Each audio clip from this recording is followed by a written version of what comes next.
as Bitcoin becomes integrated into Wall Street, Bitcoin has to shed its ethos, as he called it. Essentially, it has to stop being a tool of dissent, a threat to both commercial and central banks, and essentially become their tool. Basically, if Bitcoin is kept in that box that people like Larry Fink and Jeffrey Epstein and people like them, Larry Summers, presumably, who was on the Zappo advisory board, these guys want Bitcoin to be a specific thing because they can use it. And there's people in the space, like this RSK guy, saying Bitcoin needs to lose its revolutionary ethos. It's got to drop that and become a tool for Wall Street. I think it's pretty obvious what needs to be done to scuttle those plans, which would be ensure the opposite. Investigative journalist Whitney Webb offers a contrasting perspective amid many experts' bullish outlooks for crypto summer. According to Whitney, certain people of great influence such as Larry Fink, Jeffrey Epstein, and many more, intend to shape Bitcoin to serve their own objectives of wealth and power. To Whitney, Bitcoin's image as a store of value is merely a distraction from the truth. The true value of Bitcoin, she argues, is its nature as a permissionless medium of exchange. Whitney warns against allowing central banks and Wall Street to define and dominate Bitcoin, as that would align with selfish agendas of control. We will now bring you clips of Whitney Webb as she exposes these dark intentions. How many times have you eaten junk this week? You're just wasting your money. Stop. You don't have time. Don't miss out this 2025 bull run. Educate yourself first ahead of the crowd. Skip your next junk meal and instead invest in your education. We have created the ultimate step-by-step crypto cheat guide that will guide you this bull run. Unlock the secrets of crypto and make smarter investments today. Now by clicking on the link below to get your exclusive copy just under $10. One of these figures that comes up a lot in the piece, this Diego Gutierrez, he's one of the co-founders of RSK, of Rootstock. He gave this very revealing interview about a year ago, and he was talking about several things that I think are important to bring up in the context of this interview. One of them is that as Bitcoin becomes integrated into Wall Street, Bitcoin has to shed its ethos, as he called it. Essentially, it has to stop being a tool of dissent, a threat to both commercial and central banks, and essentially become their tool. That's what he says. So for Bitcoin to succeed, in his eyes, that has to happen. So that's very telling. And then he also says that there's going to be a concerted push to move away from money printed by the state, meaning central banks, and instead move to commodity-backed stablecoins where the people that own the commodities will have all the power, right? So we're likely going to get set up for something like that, where they're going to try and make like existing money worthless. And if you want your money to be worth anything and maintain any sort of semblance of purchasing power, you have to use financial products X, Y, and Z. And they're all going to be programmable and surveillable, if not by the private sector, by the public sector. And they're all going to be interoperable. They're going to be all these different wallets and digital ID systems that look like they're different companies, but they're all the same, essentially, in terms that they can export all their data to the same central global database. And, that's essentially the goal here. So how do we fight against that? Don't use the database, don't use the digital wallet, don't use the digital ID, don't interact with the system. And I think also, I think Bitcoin is obviously very key to their plans, but they need Bitcoin to stay, as Larry Fink said, a technology for asset storage. They refuse to have it be a currency. And actually, Jeffrey Epstein gave an interview about Bitcoin that I didn't know about until maybe a couple months ago when we started researching this. Yep. Oh, yes. No and idea. He says the exact same thing Larry Fink says. It's not a currency. It's, a technology for asset storage. Basically, if Bitcoin is kept in that box that people like Larry Fink and Jeffrey Epstein and people like them, Larry Summers, presumably, who was on the Zappo advisory board, these guys want Bitcoin to be a specific thing because they can use it. And there's people in the space, like this RSK guy, saying Bitcoin needs to lose its revolutionary ethos. It's got to drop that and become a tool for Wall Street. I think it's pretty obvious what needs to be done to scuttle those plans, which would be ensure the opposite. So people software. So people need to be putting resources into making that happen. Basically, to recap on that, if they need the Bitcoin blockchain for asset storage, and presumably, if we're right about what's going on in this article, which we seem to be, carbon markets, they need that blockchain. How do we invert their plans and use the Bitcoin blockchain so that it's the tool of financial freedom it was heralded to be? Because they can't get rid of it without scuttling their own plan. Meanwhile, a recent report from Econometrics suggests that Bitcoin cannot surge further without the help of the Bitcoin ETFs. Since their successful launch, these ETFs have accumulated 200,000 BTC from January to mid-March, during which time Bitcoin surged from $40,000 to $75,000. Now that inflows into the ETFs have slowed down, Econometrics suggests that this slowdown is also a contributing factor to Bitcoin's price stagnation. Do you agree with this? Tell us what you think in the comments below. Now let's return to Whitney Webb with more of her insights.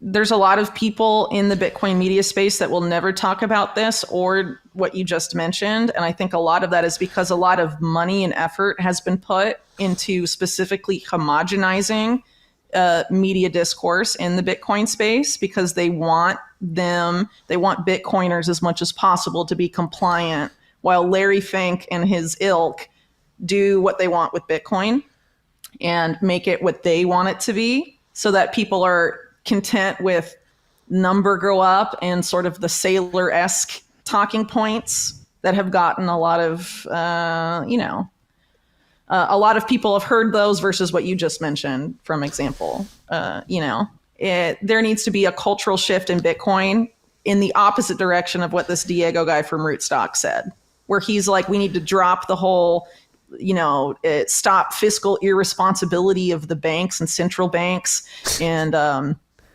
be a challenge and threat to their power. We have to drop that if we want to get rich. I mean, that's the mentality there. And I feel like the sailor mentality really isn't that different from that. We have to push people in the other direction, because if we go in the direction they're pushing those, people to go in, people that want to drop the ethos or whatever and make Bitcoin just a tool for Wall Street. No. If we let that happen, very bad things happen, and there has to be a fight. And there's a specific effort that's been launched against people that hold Bitcoin to try and get them to be compliant in that sense. And that's through, controlling the discourse in the media space. There needs to be a desire among Bitcoiners to return to the original ethos, not the opposite. There needs to be a fight for that. People need to care about that again.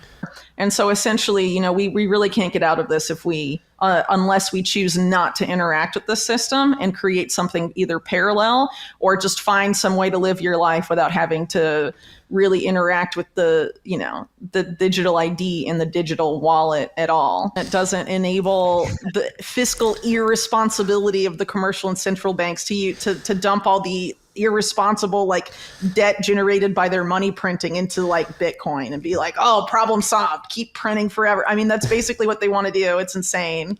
It is. And there's people that are like, that's fine because now I have money. And it's like, yeah.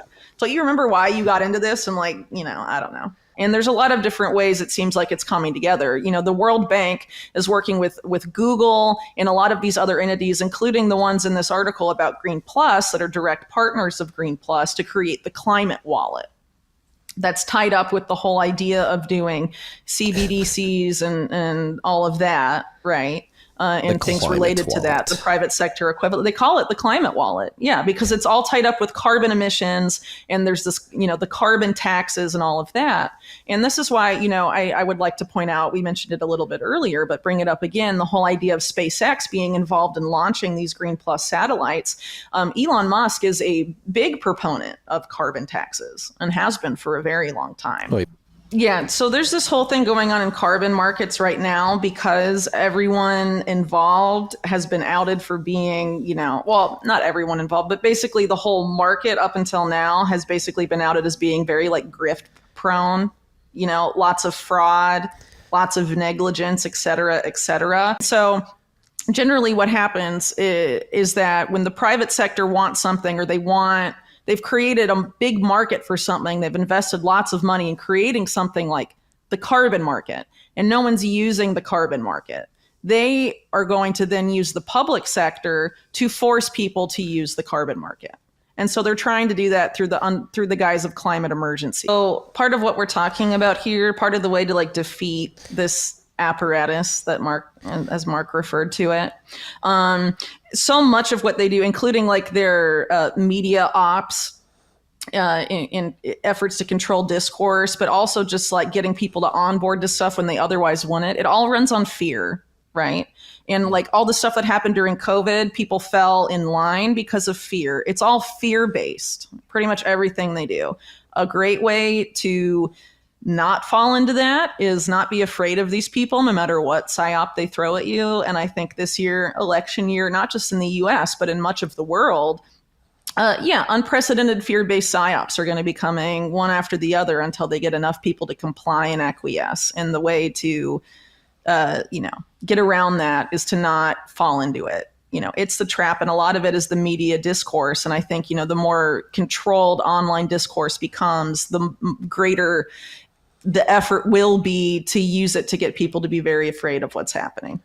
Yeah. And if you unplug a little bit and spend more time in like the actual world, you are much less likely to feel that way. And I think that's why during COVID, they wanted so much of our discourse to be online. And then they took even greater control of the online discourse. And we know now, under the guise of election censorship, they're going to clamp down even more on online discourse and lead it in very particular directions. They want Americans in particular to be at each other's throats. Textbook divide and conquer, among other things, though. I mean, they have this whole war on domestic terror apparatus, all this stuff about civil war, and we need this and that. Regular Americans are generally on the same side, and they want to divide everyone, and it's all through fear. And they've been doing this psyop after psyop after psyop, whether it's 9/11, COVID, you name it. I mean, it's all fear-based and wants to alienate you from your local community.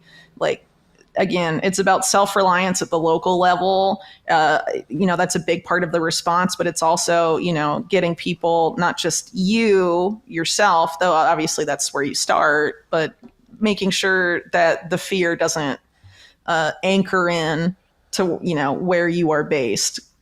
I think that's a big part of it. Don't let them, I don't know. I mean, there's so much stuff to say. I feel like I've already said it, just, I guess, repeating. Don't fall into the fear-based psyops. It's just, maybe we should get offline a little bit more, everybody. And also, please do not let Bitcoin become Larry Fink's little bitch. I mean, that's just embarrassing. Do you agree with Whitney Webb's insights? Are there really sinister intentions at play for Bitcoin? Let us know your thoughts in the comments section.